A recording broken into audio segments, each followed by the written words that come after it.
and welcome. I'm Eric Gao, and here's what happened this week. Wednesday marked 45 years since a landmark piece of U.S. legislation set the foundations for Washington's ties with Taipei. Jeremy Olivier looks at how the Taiwan Relations Act has come to define the close but unofficial relationship between the U.S. and Taiwan in the decades since.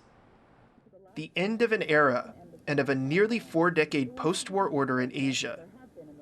On December 15, 1978, then U.S. President Jimmy Carter announced that his country would break diplomatic ties with Taiwan, switching recognition to the People's Republic of China.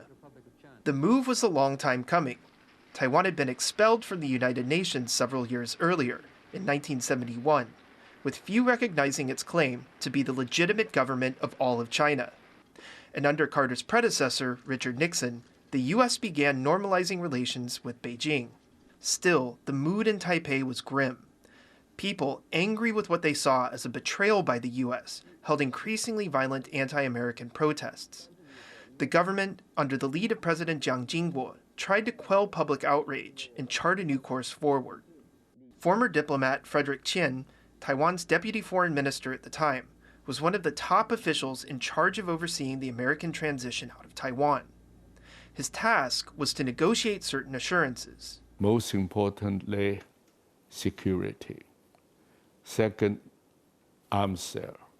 Third, the property we have in the United States. And then we have air links and shipping.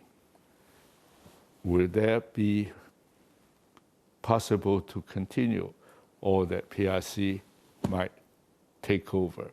But Taiwan still had strong support from many on Capitol Hill.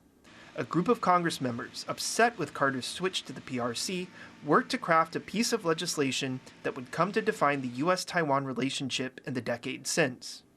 While behind the scenes, people on the ground in Taiwan were also hard at work making sure that the law would be strong enough to last. One of them was Robert Parker, who had just become chair of the American Chamber of Commerce in Taiwan. Parker traveled from Taipei to Washington, D.C. to campaign for protecting not just U.S. business interests in Taiwan, but also the robust trade and investment ties the two countries had developed.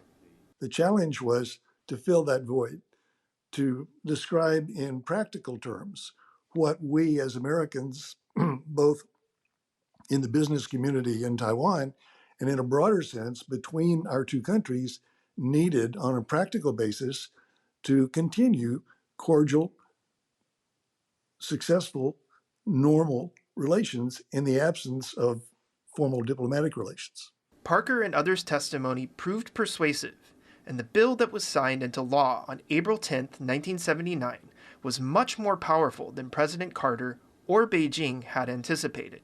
The Taiwan Relations Act calls for Taiwan to be treated the same as any other foreign country under U.S. laws, allows the U.S. to provide weapons for Taiwan's defense, directs the president to inform Congress of any threats to Taiwan's security, and establishes the American Institute in Taiwan, a nonprofit corporation that serves as Washington's de facto embassy in Taipei.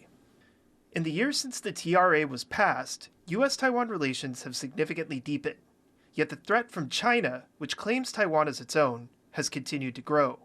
It's caused some to rethink the Act's limitations and to call for a clearer stance from the U.S. We argue that the U.S. should maybe adopt a strategy called dual clarity. That is to specify under what conditions that the U.S. will do the intervention and the military help to Taiwan. For example, if China use force, then the U.S. will help Taiwan. And the U.S. should be very clear that if Taiwan changes status quo, then the U.S. will not help Taiwan.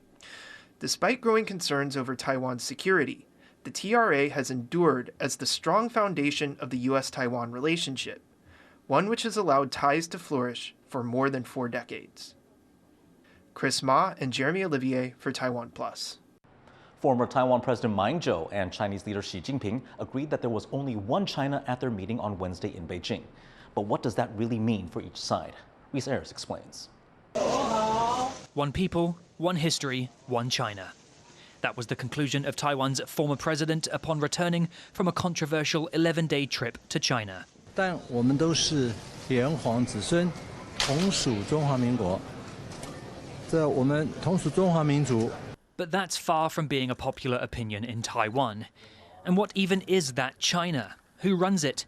It's a decade-old question that has reared its head again at the end of Ma's recent culture tour trip to China, which culminated in a meeting with Chinese President Xi Jinping. 未来两岸应该以确保人民福祉为最大的目标，坚持九二共识，反对台独，共同追求和平发展。 That consensus refers to an unwritten agreement made in 1992 between Taiwan's ruling party at the time, the Kuomintang, the same party Ma led as president for 8 years until 2016, and the Chinese Communist Party. Under it, both sides agree that there is one China, which includes Taiwan, but each side is free to interpret for themselves what China really is. For Ma, it's the Republic of China, as Taiwan is officially known.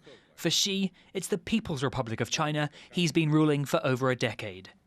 制度的不同，改变不了两岸同属一个国家、一个民族的客观事实。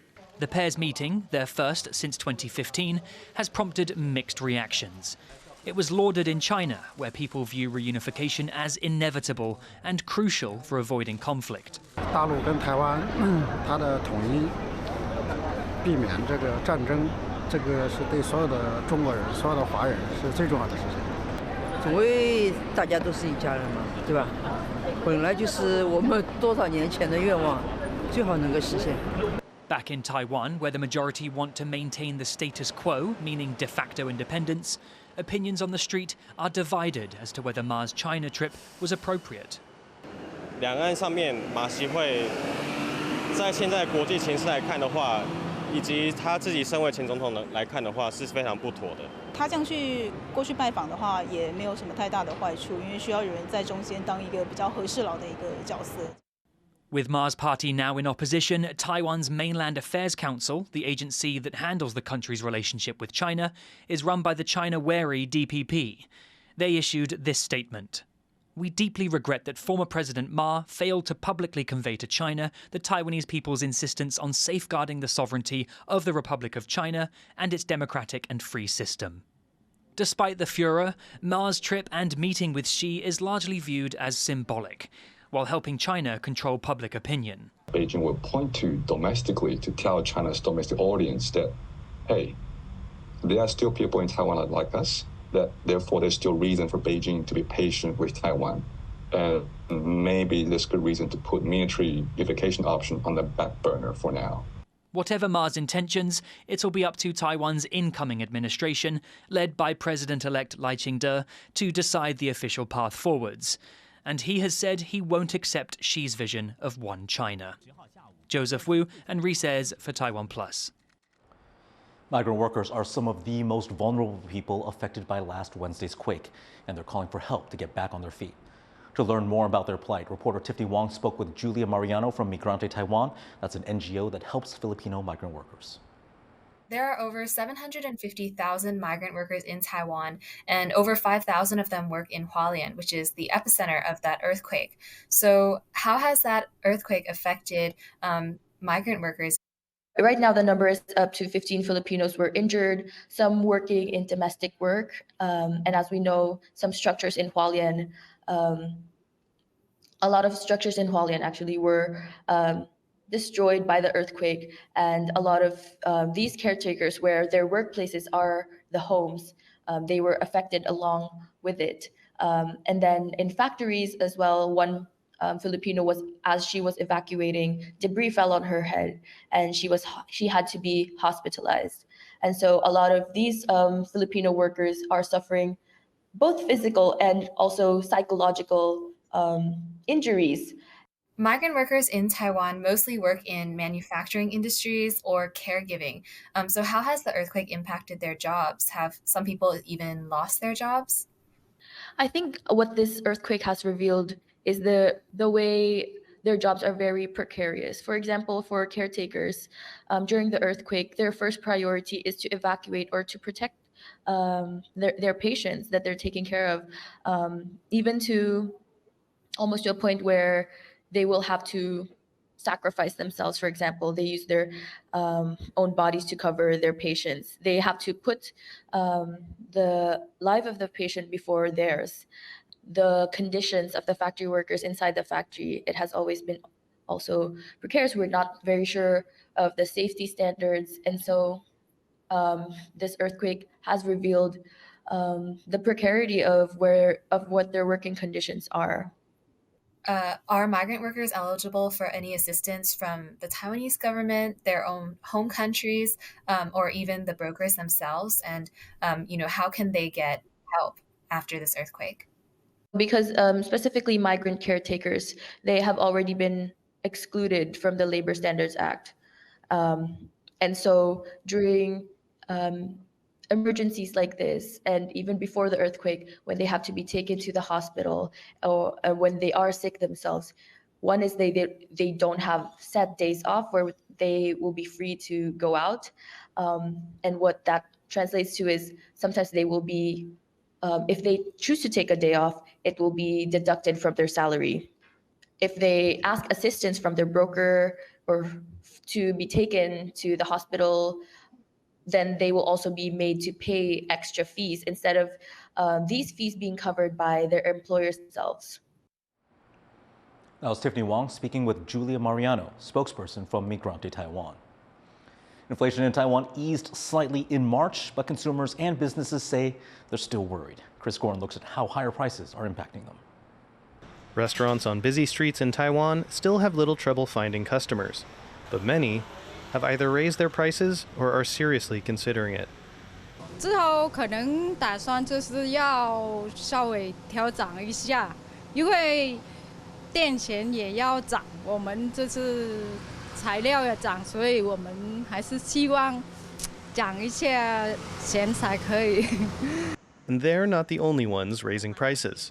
Small but noticeable changes can be found on restaurant menus nationwide.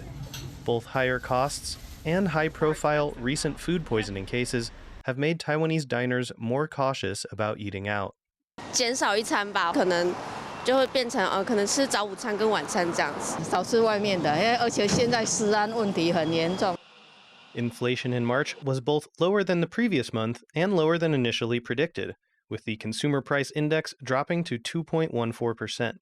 But surveys show that people still have money on their minds. A recent poll of office workers showed that a whopping 94% are planning to curb their spending because of inflation. On average, workers say they're planning to cut costs by around $120 per month, a major cutback considering Taiwan's generally low salaries. But some experts say that may be more than what's needed. 官方经常信息4.6万元，再乘以这个2%的通膨警戒线，大概每个月月薪需要调900块以上的话，才有办法抵消这种物价上涨的一个压力。